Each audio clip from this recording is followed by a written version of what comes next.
Mabuhay, I am Judah and today I'm going to tackle about the 5 terminologies of networking. So first we're going to tackle is file server. So what is a file server? So file server is a powerful computer systems that stores and manages digital files and making them accessible to multiple users across the network. So si koan di ay si file server kay is a computer system that stores and manages digital files or data. So next, is a file server a device? Yes, si file server kay device siya. It is specifically designed to store, manage, and distribute digital file across a network. So si file server di ay kay gidesign siya para butangan o mag-manage and mag-distribute sa digital files across a network.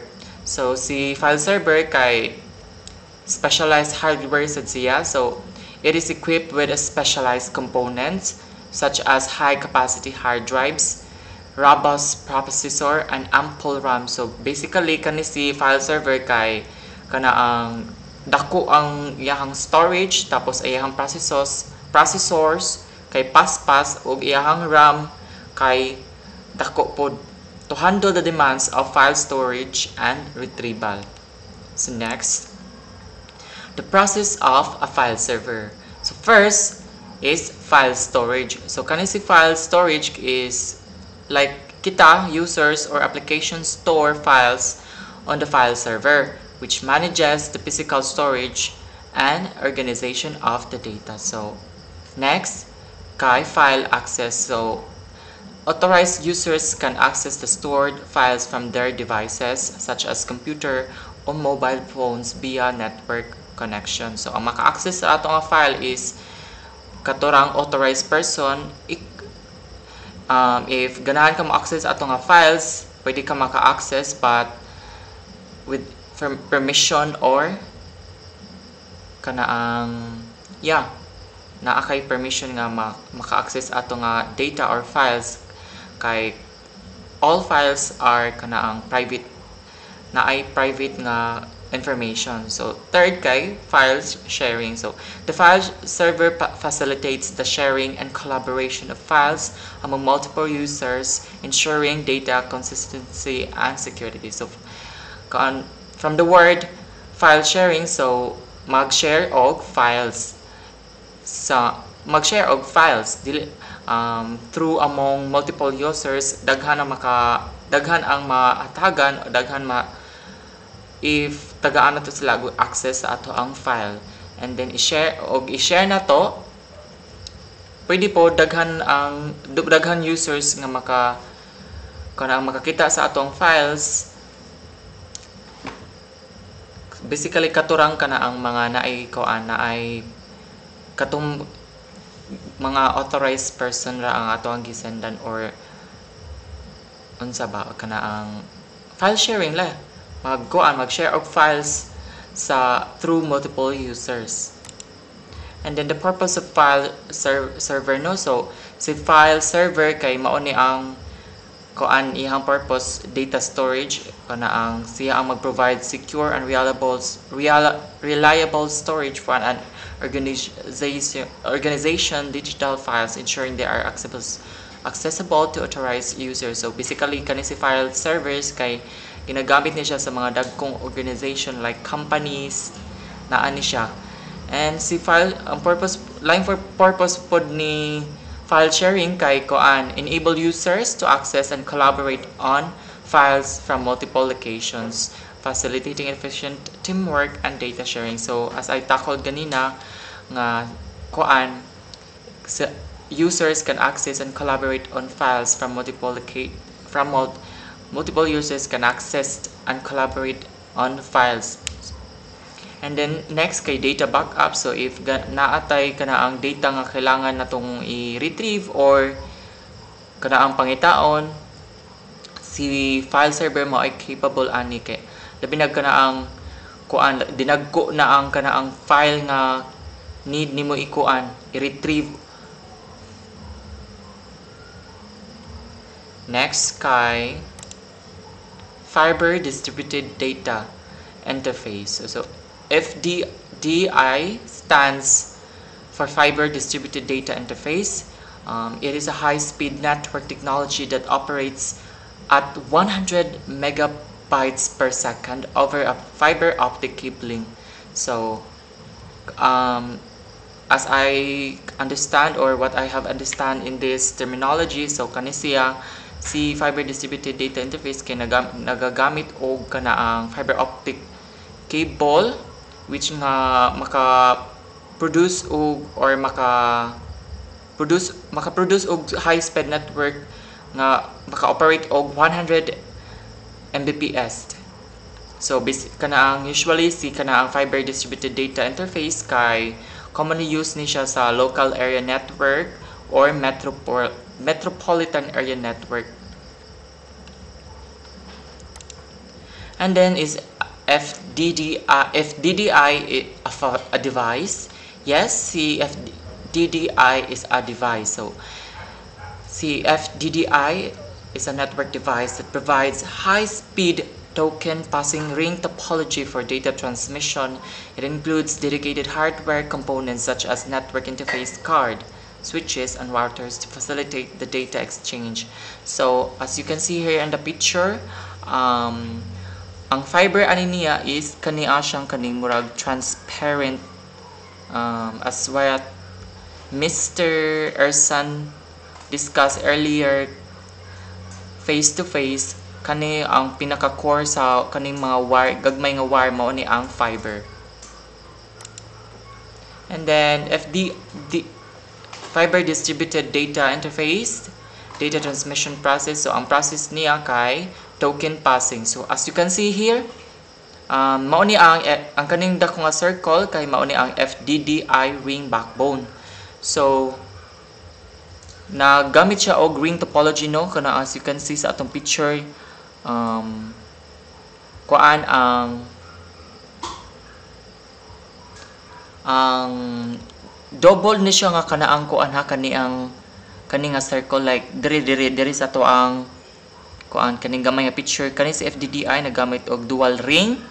Ang tawag siyang outer kay mao ni ang primary ring, then ang secondary, ang kaning inner nga ring kay mao ni ang secondary ring.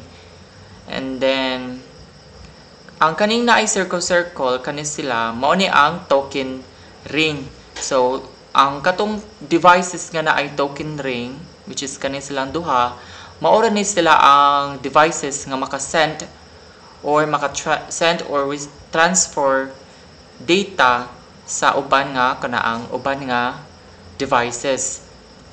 So ang kaning walay nga ring token, so which ang ilarang purpose is to receive or ma-receive ra, dili sila ka-transfer or send data. And then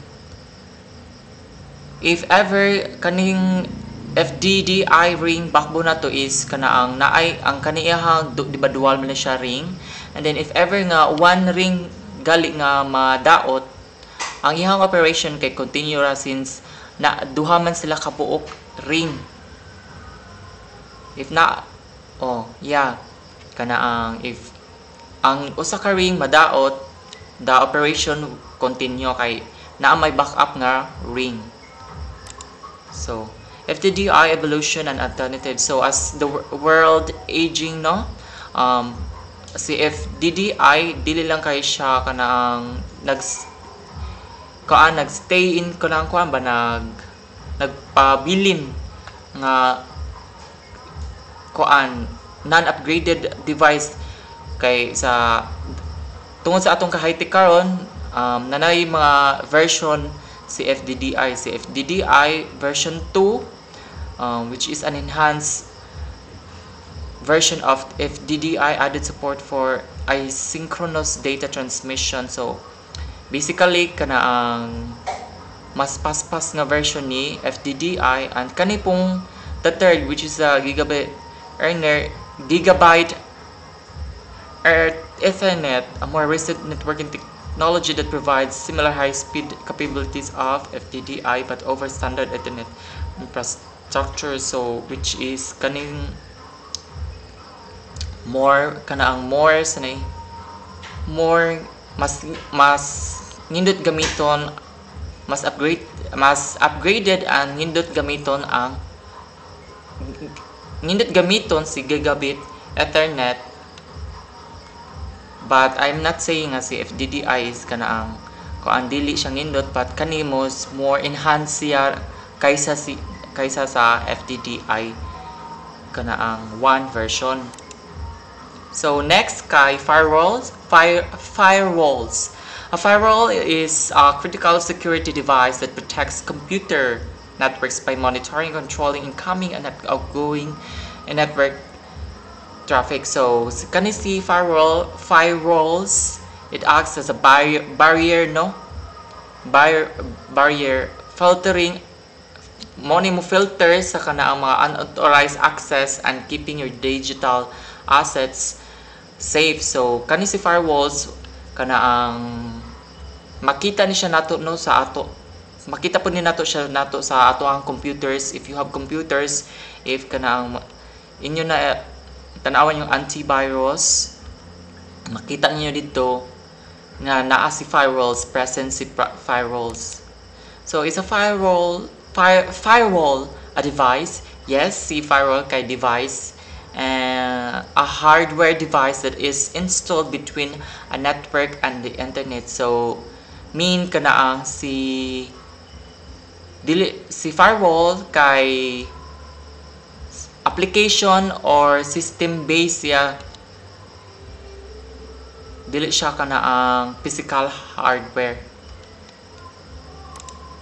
As you can see sa ato ang picture no, si firewall mo kaning duha mo niya ang atong kuan act as a firewall if naay incoming unauthorized access sa ato ang kuan, siya ang mo filter, and then i-block niya para dili siya makadaot, para dili siya makahimog daot if ever.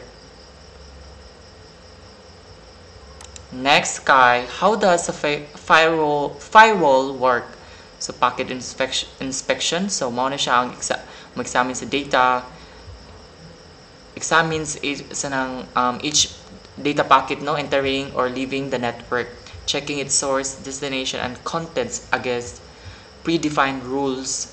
So next kay access control. So based on the firewall rules, so na it either allow or blocks the packet. Controlling the traffic is permitted to pass through the network boundary. So if ever galing ang what do you mean network ang network nga mo-enter nato sa atong device is kanaang si firewall maoy mo block or mo allow sa network nga mo try na to nga mo pass through the network boundary. So if ever gali nga kanang safety ang network, so kanang permitted siya to pass the network, permitted siya nga i-accept niya ang network. But if ever gali nga naay kanaang malicious ang network, mao na si firewall ang mag-block.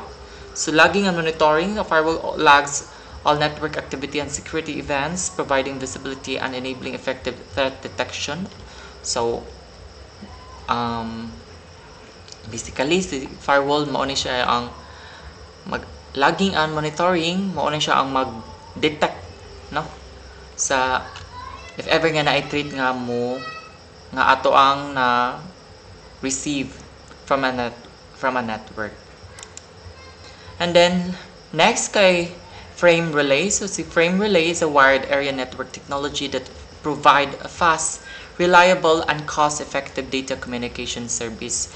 So basically kani si frame relay kay it uses packet switching technology. So it means kanaang it breaks data such as call data into smaller packets, also known as frames, to transmit it through a shared frame relay network. So, is frame relay a device? So, see, frame relay DIK is not a physical device, but rather a protocol that enables efficient data communication over shared network infrastructure. So, dili siya device but a network protocol. And next kay, how frame relay works. So, first, framing data. So, it encapsulates data into fixed frames, which are then transmitted over the shared network infrastructure. So, mao to siya, kuan ang, as I mentioned earlier, kay it uses packets technology, no? Switching package technology. So this means it breaks data into smaller packets to transmit it through the shared frame relay network. So next is efficient routing. So the frame relay network efficient routes the frames to their destination. So si frame relay, it ensures efficient. Si frame relay kanang it ensures nga ang katong frames ay nga gi-divide niya into smaller packets, ma-arrive dito sa iyang destination. So congestion management. Third, frame relay employs congestion management techniques to ensure reliable and consistent data delivery. So si frame relay kana ang mo na siya ang mag-manage, no? Ang management technique nga magpasigurado ang katong data nga ato ang gi-send maabot gid siya siyahang destination. Paspas siya maabot dito. So next kay fractional T-1. So it is a high cost-effective telecommunication service that provides business with a high-speed, reliable data. So si fractional T-1 kay nag-provide og kana ang paspas nga connection. So basically kanang according to my research, si fractional T-1 kana ang applicable siya sa mga dagkong mga organization like telecommunication, paspas ang ilahang paspas ilahang data or connection. So is a fractional T-1 a device? No, si fractional dili siya device but a service, no? But naka-state, but rather a telecommunication service that provides a partial T-1 lines bandwidth capabilities. So the process of fractional T-1, so assess needs. So as I've mentioned earlier, dili siya device but a service. Si fractional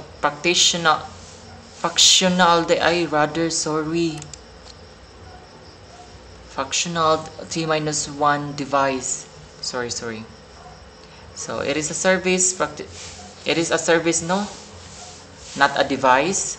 So nagamit siya og higher connection speed para if ever katong naay like dito sa call center, if naa sila if naay tawo nga mo contact sa lahat, naa sila connection nga faster connection, faster speed internet para dili siya maka-cause og kanaang barrier, kanaang like magputol-putol ang ang ilahang communication sa efficient ilahang data, internet connection. So first sa process ni fractional T-1, so assess needs, determine the appropriate bandwidth required for your business based on factors like the numbers of users and internet usage demands. So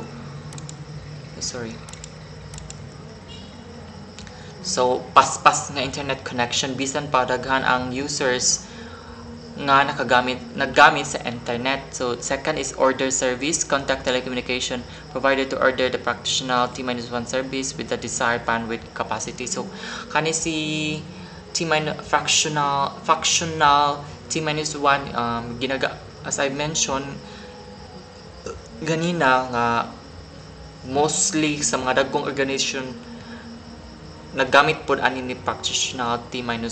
So third, which is the last, install equipment, have the provider technician install the necessary networking hardware. So kana ang si fractional T-1 na sila technician providers para mo build aning network hardware like routers to connect your office to the fractional T-1.